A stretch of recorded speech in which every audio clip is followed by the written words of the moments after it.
مذہب۔ سورج سے کسی نے اس کا مذہب پوچھا، وہ خاموش رہا، مسکراتا رہا۔ سوال دہرایا گیا تو سورج نے کہا، آنکھ ملا کے سوال کرو۔ اس نے کہا، تم سے آنکھ تو نہیں ملا سکتے، تم اتنے تابناک ہو۔ سورج نے کہا، تم خود سوچو، میرا مذہب کیا ہے؟ سائل سمجھ گیا کہ سورج کا مذہب اسلام ہے، اس کا تذکرہ قرآن میں ہے۔ پھر اسے مان خیال آیا کہ قرآن میں تو کفار کا بھی ذکر ہے، شیطان کا بھی ذکر ہے۔ وہ بڑا پریشان ہوا، اس سوچ میں گم ہو گیا کہ آخر سورج کا مذہب کیا ہے۔ وہ سوچ کے سمندر میں غوطہ زن تھا کہ اسے آواز آئی، نادان، سورج کا مذہب صرف روشنی ہے، نور ہے۔ یہ مذہب اسے فطرت نے بلکہ فاطر نے عطا کیا ہے۔ سورج، چاند، ستارے اپنے اپنے مذہب پر کاربند ہیں، یہ ان کا مدار ہے۔ ان کے لیے مدام گردشوں کا مذہب مقرر ہو گیا ہے اور وہ کفر و اسلام کے تفرق سے آزاد ہیں، سب کے لیے یکساں ہیں، رنگ و نسل سے آزاد، عذاب و ثواب سے بے نیاز۔ اس نے سوچا کہ یہ عجیب بات ہے کہ مذہب سب کا الگ ہے اور خالق سب کا ایک ہے۔ تعجب ہے، ایسے نہیں ہو سکتا۔ اس نے سوچا اور وہ سوچتا ہی چلا گیا، اللہ تو قادر مطلق ہے، خلاق عظیم ہے۔ اللہ نے ابلیس کو پہلے دن ہی ٹھا کیوں نہ کر دیا؟ نہ ابلیس ہوتا، نہ یہ بکھیڑے ہوتے، یہ رنگ رنگ کے نیرنگ، یہ فرق فرق کے فرقے، یہ عہد عہد کے معبد، یہ الگ الگ سجدے، یہ روپ روپ کے بہروپ، یہ ایک آدم اور کئی انسان، یہ ایک خدا اور اس کی جدا جدا عطا۔ یہ عجیب صورتحال ہے۔ مذہب اور پھر مذاہب، اگر سب مذاہب سچ ہیں تو مذہب کیا ہے؟ اور اگر سب مذاہب سچ نہیں تو مذہب کیا ہے؟ مذہب کے نام پر دنیا میں کیا کیا نہیں ہو چکا، مذہب کی آڑ میں کیا کیا نہیں کیا جا چکا، مذہب کی حفاظت میں کیا کیا نہیں قربان ہوا۔ اور پھر مذہب انسان کے ہاتھ سے نکل جاتا ہے۔ لا مذہب بھی اپنے لیے ایک مذہب رکھتا ہے، وہ اپنی لا مذہبیت پر ایسے کاربند ہے جیسے مذہب والا اپنی مذہبیت پر۔ کافر خود کو اپنے کفر کا مومن سمجھتا ہے اور مومن کبھی کبھی اپنی کئی کافرانہ حرکات و عادات کو ایمان ہی کا حصہ سمجھتا ہے۔ وہ صرف لباس مذہبی اختیار کرتا ہے اور اعمال، چلو اعمال کا ذکر چھوڑو، کوئی اور بات کرو۔ اعمال کا ذکر کیسے چھوڑیں؟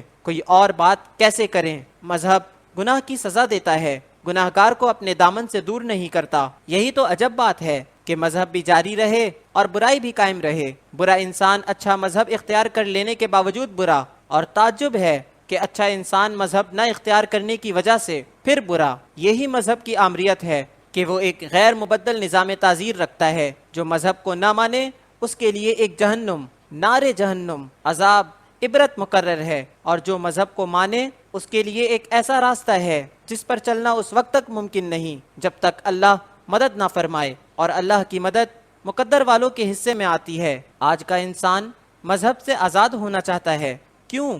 مذہب نے اس کا کیا بگاڑا ہے؟ مذہب کی موجودگی میں وہ اپنے گناہوں پر ندامت کرنے پر مجبور ہے۔ وہ حرام مال کماتا ہے اور اس کی وجہ یہ بتاتا ہے کہ حلال کی کمائی ممکن نہیں ہے، اور اگر ہے تو بہت کم، بلکہ کم کم۔ اور جب وہ حرام مال گھر میں لاتا ہے تو اسے یاد آتا ہے کہ ایک وقت آنے والا ہے کہ انسان سے اس کے مال اور اعمال کے بارے میں پوچھا جائے گا۔ وہ مذہبی خیال سے دور بھاگتا ہے اور مذہب اس کے اپنے اندر سے آواز دیتا ہے، خبردار، تم بھاگ کے کہاں جاؤ گے؟ میں تمہارے ضمیر میں ہوں، تمہارے خون میں ہوں، تمہارے خمیر میں ہوں۔ غافل، بھاگنے سے کچھ نہیں ہوگا، ٹھہر جا اور غور کر، یتیم کا مال واپس کر دے، دیکھ اپنے بچوں کو آگ نہ کھلا، یہ ناجائز کمائی تیری اولاد کے لیے آگ ہے۔ تیرے معصوم بچوں نے تیرا کیا بگاڑا ہے؟ ان معصوموں پر رحم کھا، انہیں عذاب کا لقمہ نہ کھلا۔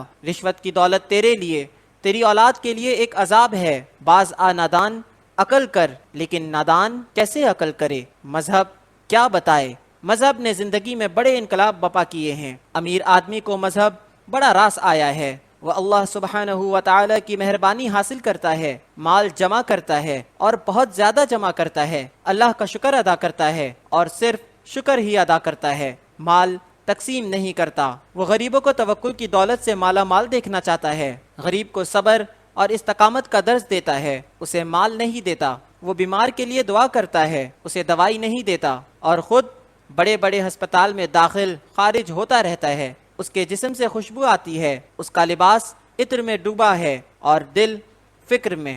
اسے معلوم ہے کہ جسے وہ مذہب سمجھ رہا ہے وہ مذہب نہیں ہے، وہ مذہب کا لبادہ ہے۔ وہ جانتا ہے کہ سچا مذہب لبادے اور نقابوں سے آزاد ہے۔ آج مذہب پر گفتگو ہوتی ہے، بلکہ گفتگویں ہوتی ہیں، ٹی وی پر افہام و تفہیم کے ذریعے مفہوم دین بتایا جاتا ہے، اور کسی مبلغ کی بات کسی اور مبلغ کی بات سے ملتی نہیں۔ شاید سب سچے ہیں، سب سچے ہیں، سب کیسے سچے ہو سکتے ہیں؟ کچھ لوگ سچے ہیں اور کچھ لوگ جھوٹے، یہ کیسے ہو سکتا ہے؟ ایک مذہب میں کچھ لوگ سچے اور کچھ لوگ جھوٹے، پھر کیا سارے جھوٹے ہیں؟ نعوذ باللہ، اللہ ہمیں ہمارے نفس کے شر سے بچائے۔ ہم کیوں جھوٹ بولیں؟ آخر ایک دن ہمیں مرنا ہے، اور پھر موت کا منظر، مرنے کے بعد کیا ہوگا؟ اللہ کی رحمتوں اور رحمتوں والے نبی صلی اللہ علیہ وآلہ وسلم کی رحمتوں کو ماننے والے کے لیے مرنے کا منظر اور موت کا منظر رحمت ہی رحمت ہے۔ لیکن کون مانے؟ مذہب والوں کو یہ بات کیسے سمجھ آئے؟ کیا اللہ کی رحمت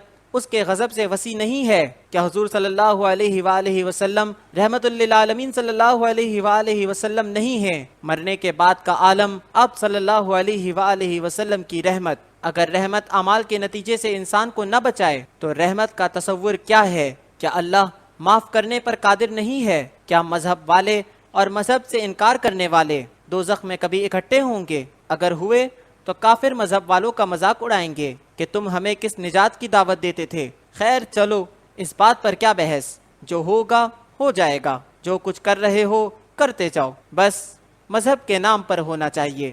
ہم کسی ایک یا ایک مذہب کی بات نہیں کر رہے، ہم تو عام طور پر مذہب کی بات کر رہے ہیں۔ اگر انسان کا باطن صادق نہ ہو تو صداقت کا مذہب اسے کوئی فلاح نہیں دیتا۔ اگر کسی کو زندگی کی آسانیوں میں شریک نہیں کرتے تو صرف علم میں شریک کرنے کا فائدہ، وہ علم تو بتاؤ جس کے ذریعے تم اتنے امیر ہو اور تمہارا پڑوسی غریب ہے، جبکہ تم دونوں ایک ہی دفتر میں ملازم ہو، ایک ہی تنخواہ پر۔ مذہب پر بحث نہیں ہونی چاہیے۔ چلو اسی بات پر اتفاق کر لو کہ آئندہ مذہب پر بحث اور مذاکرے نہ ہوں۔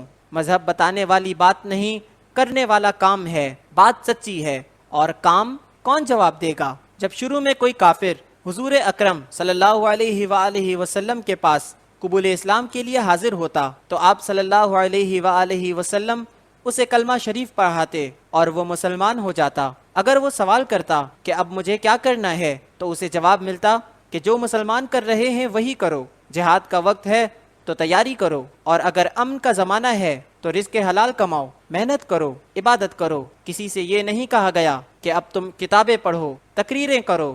آج مذہب پر لائبریریاں بھری پڑی ہوئی ہیں اور انسان کا دل خالی ہے۔ مذہب علم نہیں، عمل ہے، اور عمل کی انتہا یہ ہے کہ وہ انسان کامل صلی اللہ علیہ وآلہ وسلم جو سب میں افضل ہیں، ان کی زندگی سب سے زیادہ سادہ، سب سے زیادہ غریب، اور یہی ہے سب سے زیادہ بلندی۔ مذہب یہ ہے کہ خود پیاسا ہونے کے باوجود اپنے پیاسے بھائی کو پانی کا واحد پیالہ پیش کر دے اور خود جام شہادت نوش کر لے۔ مذہب کے عمل کی بات کیا تھی اور علم کی بات کیا ہے؟ کون سا انسان ہے جس کا عمل اس کے علم کا شاہد ہو؟ اگر علم اور عمل میں فرق ہو تو مذہب لا مذہب۔ اس لیے بہتر ہے کہ عمل دکھاؤ، علم نہ سناؤ، اور یہی ہے مذہب کی اساس۔